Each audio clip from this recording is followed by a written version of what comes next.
Title: The Hollow One. Chapter 1. The Arrival. It was a late autumn evening when Emily arrived at the old house on the outskirts of town. Her uncle, Thomas, had passed away, and his will left everything to her. She had never met him in person, but her parents always spoke of him in hushed tones, and they never explained why he lived so far away, in such a strange place. The house loomed in the distance, tucked between two dark hills. A chill wind blew through the barren trees as Emily stepped out of her car. The house seemed to swallow the fading light, its crumbling facade like something out of a forgotten nightmare. She pulled her coat tighter around her and approached the front door. As she stepped inside, the air was thick with dust and neglect. The smell of mildew and decay lingered in every corner. Emily shivered, not from the cold but from the overwhelming sense of being watched.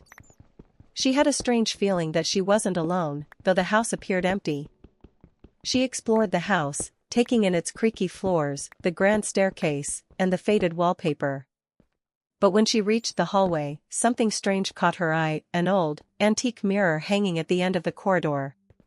It looked out of place, as if it had been carefully positioned, waiting for her. Before she could investigate further, she felt an eerie cold brush her skin. She turned to leave, but the door slammed shut behind her. The house was now locked. Chapter 2. The first night Emily tried to remain calm.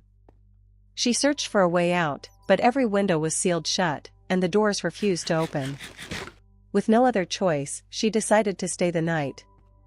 The house was large and dark, but she managed to find a bedroom at the top of the stairs. The bed was covered in a thick layer of dust, and the sheets felt strange, as if they hadn't been disturbed in years. As she lay in bed, she couldn't shake the feeling of being watched. The silence was oppressive, broken only by the occasional creak of the house settling. Her eyes darted around the room, trying to find the source of the unsettling sensation. Then, just as she was about to drift off to sleep, she heard something faint, a whisper. She sat up, straining to listen. The voice seemed to come from below, distant but distinct. It was too quiet to make out the words, but it made her skin crawl. She quickly closed her eyes, telling herself it was just her imagination. But deep down, she knew something was wrong. She wasn't alone. Chapter 3. The Mirror's Secret. The next morning, Emily couldn't shake the feeling that the house was trying to tell her something. She had been up all night, trying to ignore the whispers, but the unease lingered. Determined to find an answer, she returned to the hallway where the mirror hung. The closer she got, the more she felt its presence pressing on her. There was something off about it. As she stood before the mirror, she noticed something strange: her reflection was distorted. It wasn't just the lighting or the dust. It was her, yet it wasn't. The woman in the mirror had a hollow expression, and her eyes were empty, like two black pits. Emily gasped and stepped back, but her reflection didn't move. Confused, she reached out to touch the glass.